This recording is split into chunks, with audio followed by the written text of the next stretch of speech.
anabata gị ọzọ n'oge amara mgbanwe.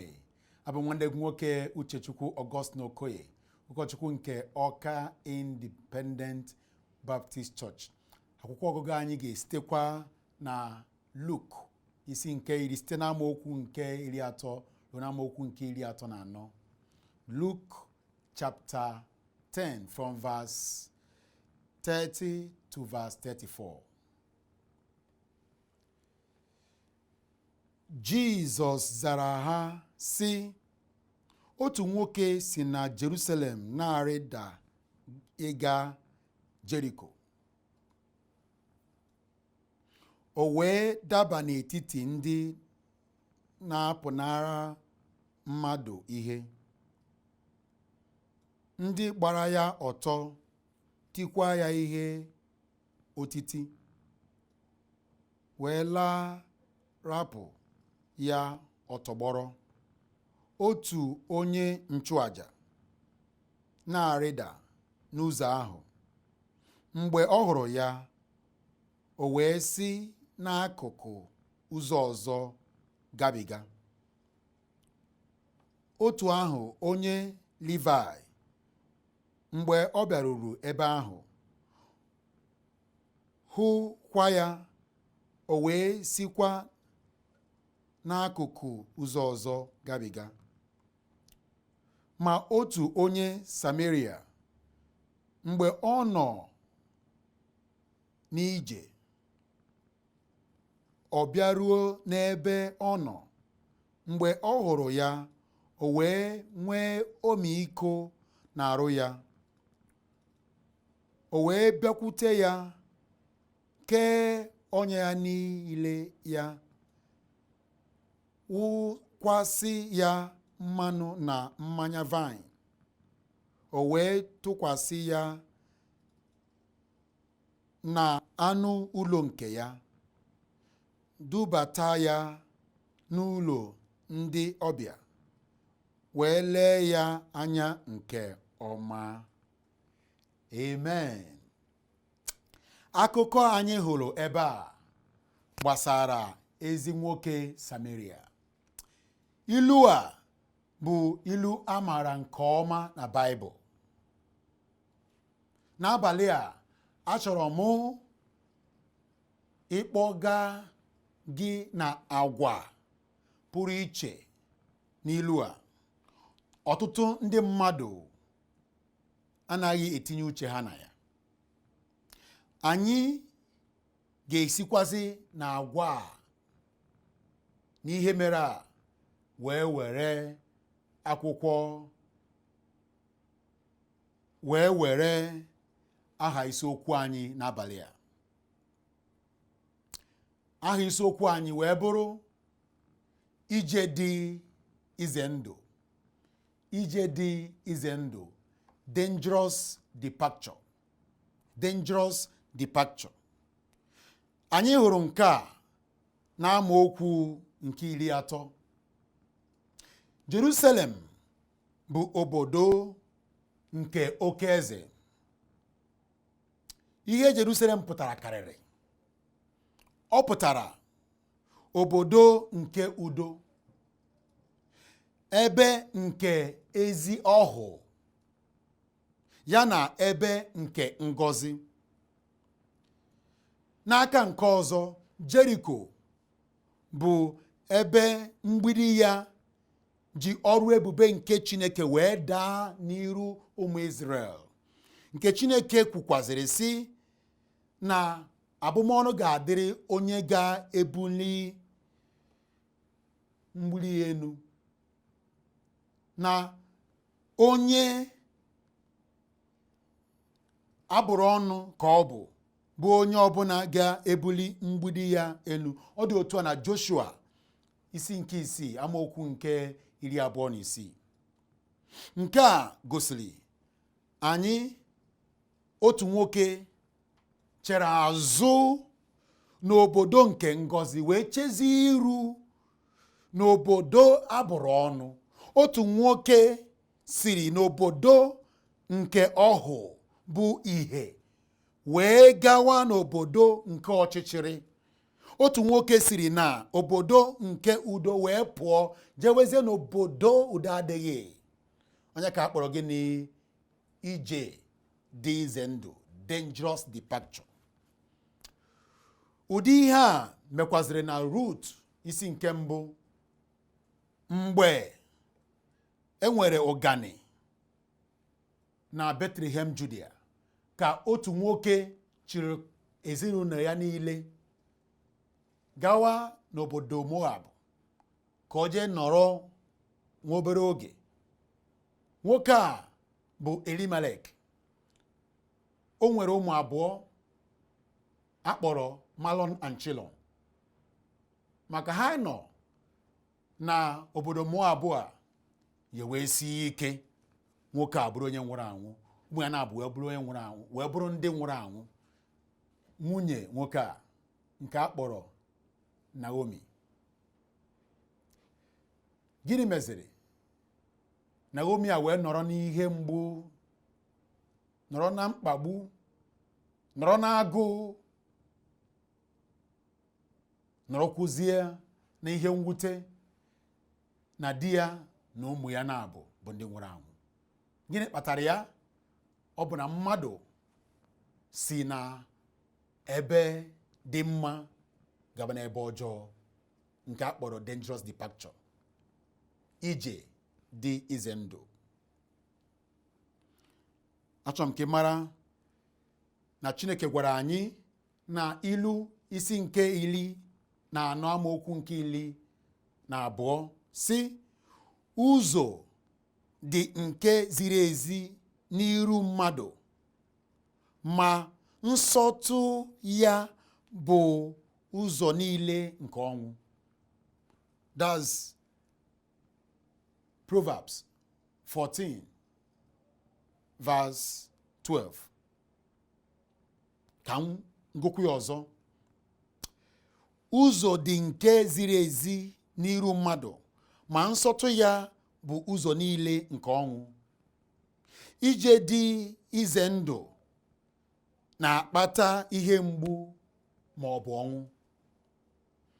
N'anya nke mmụọ, ọ bụ mmadụ isi n'uche Chineke pụọ nọrọzie n'uche ekwensu. Ọ bụ mmadụ isi n'ihe na-atọ Chineke ụtọ pụọ banye n'ihe na-atọ ekwensu ụtọ. Achọrọ nke ị mara na uche Chineke bụ ihe na-atọ Chineke ụtọ. Ọ bụ ihe Chineke kpebiri. Ọ bụ iwu Chineke. Ọ bụ ọchịchọ obi nke Chineke. Ọ bụ mmasị Chineke. Ọ bụ nzube Chineke. Ọ bụ ihe Chineke na-atọ ya ụtọ. Ọ bụ ihe na-amasị obi ya. Ọ bụ ya bụ uche Chineke. Achọrọ m ka ị mara na isi na uche Chineke pụọ bụ ịbanye n'uche ekwensu. Achọrọ ka ị mara na uche Chineke a, ihe na-atọ Chineke ụtọ, nguzobe ya, iwu ya, ihe niile a bụ ihe na-enye Chineke otito dị na Baịbụl. Ọ bụ naanị Baịbụl bụ akwụkwọ zuru oke gosiri anyị uche Chineke n'ebe mmadụ nọ. Chineke nwere atụmatụ n'ebe anyị nọ. O nwere ebumnuche, ebumnobi n'ebe anyị nọ. Baịbụl gosiri anyị ihe na-atọ Chineke ụtọ, bụkwazi uche ya, ya na ihe na-akpa ya oke iwe, bụkwazi uche ekwensu, na-enye ekwensu obi ụtọ. Onye akpọrọ Lucifer. Ije dị ize ndụ, dangerous departure, malitere site n'ekwensu mgbe ọ nọ n'eluigwe. Na Aịzaya isi nke 14 amaokwu nke 12, olu akwa alịlị dara sị, lee otu isiworo n'elu igwe daa gị Lucifer. Lee otu isiworo n'elu igwe daa gị Lucifer.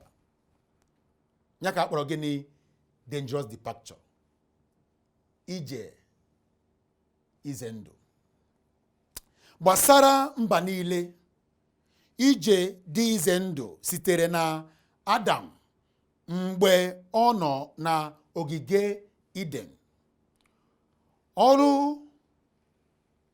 Chineke sịrị ya rụọ ka ọ nọ na-arụ, Ekwensu wee bịa ghọrọ ya nwunye Chineke nyere ya. O wee si na uche Chineke pụọ n'ihi na o soro nwunye ya ahụ rie mkpụrụ osisi a Chineke si ha erina. Ka o mere nke a, olu wee daa, wee sị, onye gwara gị na ịgba ọtọ? Iriwo mkpụrụ osisi enyere gị si gị erina? Mmadụ adịwo ka anyị onwe anyị, ịmata ezi ihe na ajọ ihe. Chineke wee nupụ ha na ogige Iden bụ Paradise. Ọ bụ ya bụ gịnị? Dangerous departure, ije dị ize ndụ. Ị ga-eji ezi obi gị taa lee ihe na-aga n'ụwa ma n'ụlọ ụka si na ọ bụ uche Chineke, na ọ bụ mmasị Chineke? Ụfọdụ na-eme ajọ ihe ize ndụ, egbu mmadụ, aghọ aghụghọ dị iche iche, ebi ndụ akwamiko, ndụ ịla n'iyi. Ọtụtụ ndị chọrọ ihe nke ụwa taa karịa ihe nke eluigwe. Ndị bụzi ndị azọpụtara bụ ụmụ Chineke na-enwekwazi obi ụtọ n'ihe nke ụwa, n'ihe na-atọ Ekwensu ụtọ karịa ihe eluigwe bụ ihe na-atọ Chineke ụtọ. Ha na-esikwazi n'iwu Chineke apụ eme uche Ekwensu. Achọ nke mara na Chineke mee ka anyị mara na enwere ije dị ize ndụ bụ isi na uche ya, ihe na-atọ ya obi ụtọ, mmasị ya, mwube ya pụọ n'ọzọ, nke a kpọrọ dangerous departure. Ọ bụ mmasị Chineke n'ụwa anyị nọ na ya ka anyị bụrụ ndị ga-anọ n'otito ya, ga-anọ n'ebe mmasị ya bụ ka anyị nọrọ. Mana ịgwa gị eziokwu, Ekwensu na-agba mgba ụbọchị ọbụla, mgbe niile, ime ka anyị bụrụ ndị ga-esi n'uche Chineke pụọ, ka anyị wee bụrụ ndị ga-anala n'iyi. Achọrọ m ka mara taa na ụfọdụ ndị nọ na ije dị ize ndụ n'ụbọchị nke taata. Ha nọghịzi n'uche Chineke, ha nọghịzi n'uche Ekwensu. Ha abụghị ndị aghọrịrị. Ka o si kachasị njọ bụ na ha amaghị dị na ha anọghịzi n'uche Chineke, na ha nọzi na uche Ekwensu. Gee ntị ka ị mara nke a. Mgbe ị pụrụ ime ihe dị gị n'obi, ihe ị chetara, kpalie mmụọ gị, ka isi chọọ ịpụwo n'uche Chineke. Achọrọ ka ị mara na enweghị uche Chineke, uche mmadụ na uche Ekwensu. Ihe nwere sọọsọ bụ uche Chineke na uche Ekwensu. Mgbe ahụ ị sịrị na ọka ime uche gị, maka uche onye ị na-eme mgbe ahụ, ọ bụ uche Ekwensu ka ị na-eme. Ekwensu enweghị nke ọ sị na ọ ya bụ uche ya bụ nke a. Mba, Ekwensu enweghị ebe ọ tiri aka. Ihe ọ chọrọ bụ na ị ga-apụ n'uche Chineke. Ebe ọ bụla ị nwetaziri onwe gị bụ uche Ekwensu. Ịpụ ha na n'uche Chineke, ebe ọ bụla ị nwetara onwe gị bụ uche Ekwensu. Ma ị pụrụ bụrụ onye ori o, ma ị pụrụ bụrụ onye ama o, ma ị pụrụ bụrụ ogbu mmadụ, ma ị pụrụ bụrụ akwa iko. Ọ chọghị ma ị bụ ọkwa iko, ma ị bụ onye ori, ma ị na-egbu mmadụ. Ihe ọma bụ na ịpụwo n'uche Chineke. Nke bụ na ịba n'ịkwa iko, ịpụwo n'uche Chineke. Ọ bụ uche Ekwensu ka ọ bụ. mana ọ mmasị mmadụ. Ndị mmadụ nọ n'ikwa iko taa. Ị pụọ na ịchọ ihe nke ụwa mbịaka ọ bụ uche ekwensu ka ọ bụ. Ịpụwo n'uche Chineke. Ị pụọ na igbu mmadụ ka ịkpata ego nke ụwa ọ uche ekwensu ka ọ bụ. Ịpụwo n'uche Chineke. Gụba ha. Achọrọ nke mara na ịpụ ha na n'uche Chineke ebe ọ bụla ị nwetara onwe gị bụzi uche ekwensu, ma ọ bụ ori, ma ọ bụ ama, ma ọ bụ igbu mmadụ, ma ọ bụ ihe ọjọọ dị iche iche. Ọ bụ mmasị ekwensu na ị ga-apụ n'uche Chineke. Ka o si kasị njọ dị ka nsi ekwu bụ na ọtụtụ ndị amaghị na ha anọghịzi n'uche Chineke. Chọrọ mara na Chineke nwere ebumnobi, atụmatụ o nwere n'isi gị. Mana ekwensu bụ mmasị ya ka esi na uche Chineke pụọ. Achọrọ m ka ị mara na ihe ahụ na-agụgụ agụụ n'obi na-abụghị ka Chineke si wee kwuo bụ uche ekwensu. Mgbe ị gara ime ka o si dị gị n'obi, echeghịzi ka Chineke si kwuo ya, ị na-emezi uche ekwensu.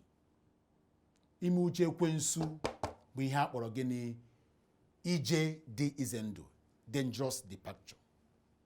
Nke anyị hụrụ n'ebe anyị ji mere akwụkwọ ọgụgụ n'ụbọchị nke taata, na nwoke rapụrụ ala ọma nke Chineke wee gawa n'ala ekwensu maka nni ọnụ. Gịnị mere? Anyị hụzi ka njedebe ya si wee dị, na nwoke a bụ onye nwụrụ anwụ n'ala ekwensu a, na nwoke a bụ onye ụmụ ya na-abụso ya wee nwụọ n'ala ekwensu a, afọ wee karịa. Mana ọ dị nwoke a ka ọ ka mma isi n'ala Chineke gaba ala ekwensu, na isi n'uche Chineke banye n'uche ekwensu.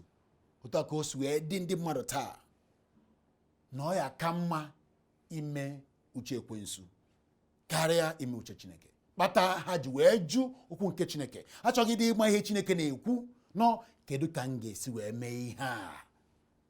Ọ bụghị kedu ka Chineke si wee si na m ga-esi mee ihe a. Mba, nọ kedu ka m ga-esi mee ya, ka esi eme ya. Achọrọ ka ị mara na ekwensu na-agba mgba gbasighị ike, na-adọtakwa n'ọtụtụ obi ndị mmadụ. Mana achọrọ m ka ị mara taa na Chineke nwere atụmatụ n'isi gị. Atụmatụ Chineke dị n'okwu ya bụ Baịbụl. Ya ka o ji dị mkpa na ị ga-agụ Baịbụl, mụọ Baịbụl ka ị mara okwu Chineke na isi gị. Biko ekwena ka a ghọrọ ya gị. Atụkwasị n'obi gị na okwu ndị kpọrọ onwe ha ndị na-efe Chineke, ndị ozi Chineke na-ekwu na-esite gị na Baịbụl. Biko ege na amụma ha ntị. Ọtụtụ ndị mmadụ nọ na nsogbu taa n'ihi amụma ụgha. Ọtụtụ ndị mmadụ nọ na mkpagbu, nọ na ihe mgbu na-agaghị enwe njedebe, na-abụghị na ha lapụrụ ụwa n'ihi gịnị? Amụma ụgha. Ụfọdụ ndị bụ ndị agharịrị, kpuru isi na-eje ọkụ mmụọ. Ụfọdụ ezinụlọ taa etisawo n'ihi gịnị? Amụma ụgha. Achọrọ m ka ị mara na Chineke kpọrọ ihe ndị a asị. Okwu ọbụla mmadụ nkịtị na-ekwu, ma isi na onye ahụ bụ onye tere mmanụ ma eteghị ya mmanụ, ma okwu ya esite gị na Baịbụl, biko egena ya ntị. Uche Chineke ọ dị na Baịbụl. Uche Chineke dị na okwu ya bụ okwu nsọ. Achọrọ m ka ị mara na ọ dị ezigbote mkpa na anyị ga-amụ okwu Chineke, ka anyị mara uche Chineke, ghara isi n'uche Chineke pụọ banye n'uche ekwensu, n'ihi na uche ekwensu bụ yala n'iyi. Dịka nsi wee kwuo na mbụ n'ilu nke Kraịst na-enye maka ezi nwoke Samaria, bụ onye hụrụ nwoke a ka ọ tọgbọrọ ebe ọ rapụrụ ala ọma na-agazi n'ala ọjọọ Jeriko, wee bụrụ onye enweghịzi arụ ike, n'ihi na ndị a na-anapụ ndị mmadụ ihe n'ike jiri nwoke a tie ya eti nara ihe niile o ji. Gịnị kpatara ihe a? N'ihi na ọ lapụrụ ala ọma gaba ala ọjọọ.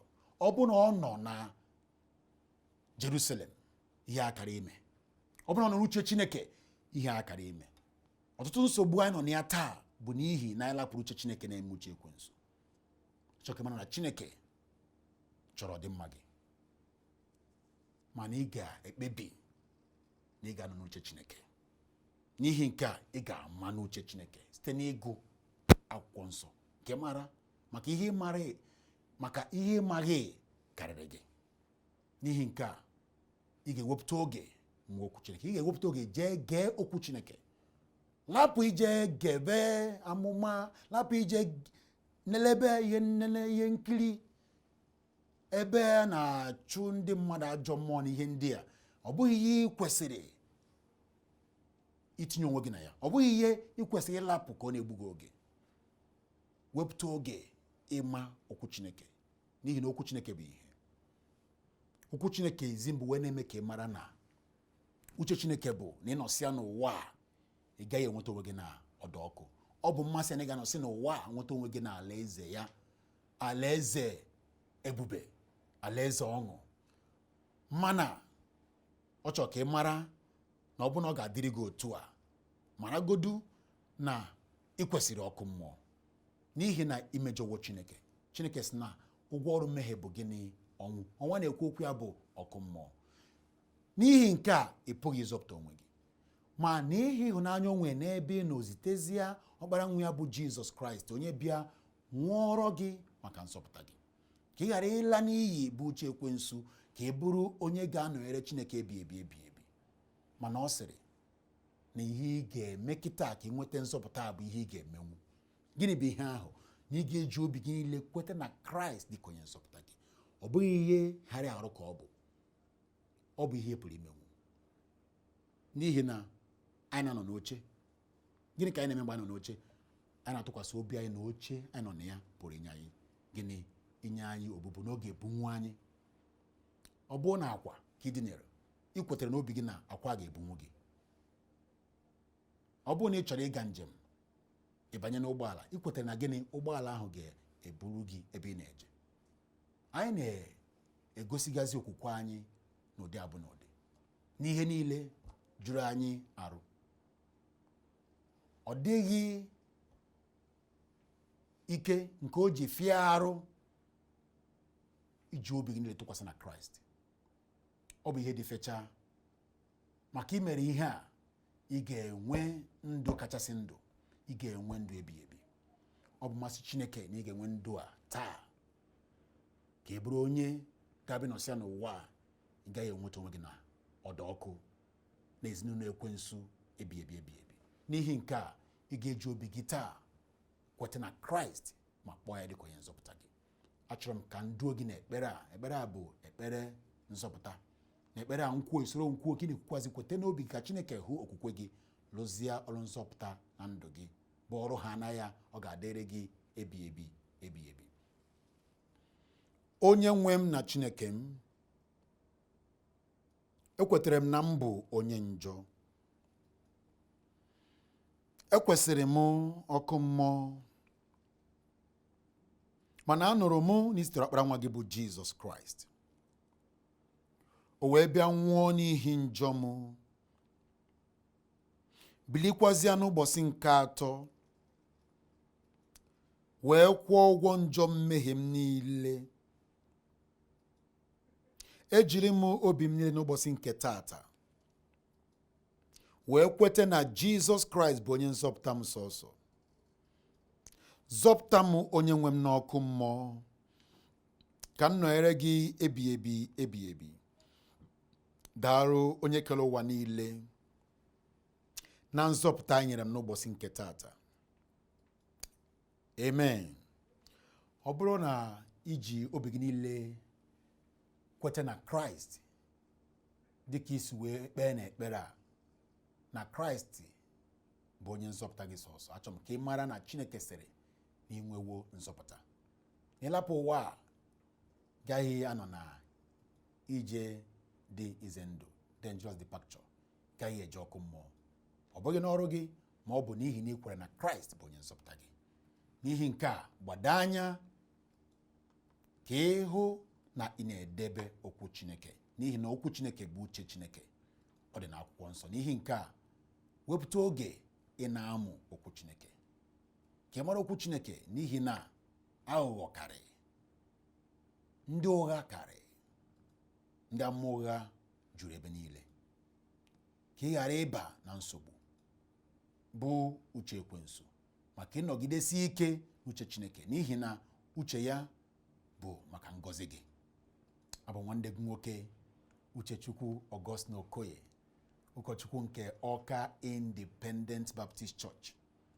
Anyị na-enwekwazi ọgbakọ na Destiny Comprehensive Secondary School nke dị na Azụ Obunagu, Awka, Anambra Steeti. Anyị na-akakwazi ụka ụbọchị ụka ọbụla o jiri ọkara gafee elekere 9 nke ụtụtụ. Ọ dịkwazi otu a na mgbede ya na elekere 5. Ụbọchị Wednesday anyị na-enwekwazi ya na-akpọ Bible Study and Prayer Meeting na mgbede elekere 5. Anyị na ndị Faithful Baptist College and Seminary, Texas, USA jikọrọ aka ọnụ ịzụ ndị mmadụ na ihe akpọrọ Theological Studies. Ga-agbazụsi onye ahụ esi na Texas, USA zitere onye ahụ asambodo ya nke akpọrọ Bachelors of Arts Degree in Theology. Nweghị ụgwọ onye ahụ ga-akwụ, n'efu ka anyị na-enye ihe ndị a. Ka ọ dịkwa na izu ụka ọzọ n'oge awa, ka ọ dị.